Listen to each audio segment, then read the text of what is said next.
নাতির বয়সী অনেক অ্যাডভাইজার করার কারণে কিছু কিছু তার ভুল হচ্ছে, এবং এই ভুলটা আসলে শোধরানো দরকার। রাজনৈতিক দল তো সমালোচনা করবে, রাজনৈতিক দল, আমরা তো গণতন্ত্রের জন্য লড়াই করছি, আমরা যে কথা বলছি এই কথা বলার স্বাধীনতার জন্য তো লড়াই করেছি। এই কথা শেখ হাসিনা বলতে দেয়নি। শেখ হাসিনার বাপের বিরুদ্ধে, শেখ হাসিনার ছেলের বিরুদ্ধে, শেখ হাসিনার পরিবারের বিরুদ্ধে একটা টু শব্দ করলে হয় তাকে রাত্রে অদৃশ্য করে দেওয়া হয়েছে, তা না হলে কারাগারের মধ্যে তাকে ফেলে রাখা হয়েছে, মিথ্যা মামলা দেওয়া হয়েছে, না হলে খালের ধারে, বিলের ধারে, নদীর ধারে, শীতলক্ষার ধারে, পদ্মার ধারে তার রক্তাক্ত দেহ পাওয়া গেছে। তো ডক্টর ইউনূসের আমল তো সেই আমল নয়।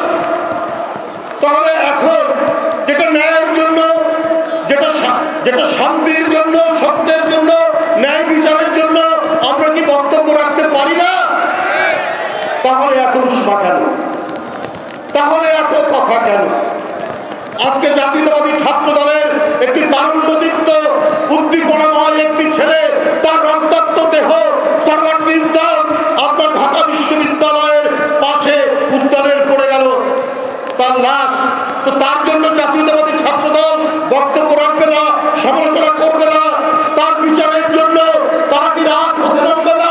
এইটা কি অন্যায়? এইটা তো অন্যায় না? আজকে মব জাস্টিস বলে একটি কথা তৈরি হচ্ছে। এই কথাটা কেন হবে? এটা তো ডক্টর ইউনূস সাহেবের আমল, অন্তর্বর্তীকালীন আমল। এই আমলে আপনার বিনা বিচারে মানুষ মারা যাবে কেন? তো সুতরাং সামনের জন্য ন্যায় বিচার চাওয়া এটা তো অন্যায় কিছু না। জাতীয়তাবাদী ছাত্রদল সেইটাই চেয়েছে। এখন মনে হয় কি জানেন, যে নির্বাচন চাওয়া বোধহয় অপরাধ, মহাপাপ। উপদেষ্টাদের কথা উপদেষ্টারা আমাদেরকে শেখায়। আমরা মনে হয় সবাই আপনার কোনো স্কুল কলেজ কোথাও পড়াশোনা করিনি, উনারাই সব জানেন। আমরা কেন নির্বাচন চাচ্ছি, এই জন্য তাদের খুব গোসা, তাদের খুব অভিমান, তারা খুব ক্ষুব্ধ। আরে সংস্কার হয়নি, এখনই কেন ইয়ে চাওয়া? তো ভাই আপনারা কে?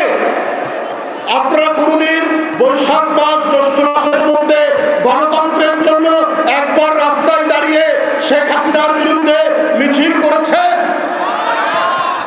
আপনারা করেননি, কিন্তু আমরা করেছি। করতে গিয়ে পুলিশের লাঠি পেটা খেতে খেতে আমাদেরকে নাজিমুদ্দিন রোড, না হলে কেরানীগঞ্জ, না হলে কাশিমপুরে পাঠানো হয়েছে। আপনাদের দুই একজন উপদেষ্টা জেলে গেছে আমি জানি, কিন্তু তাহলে এখন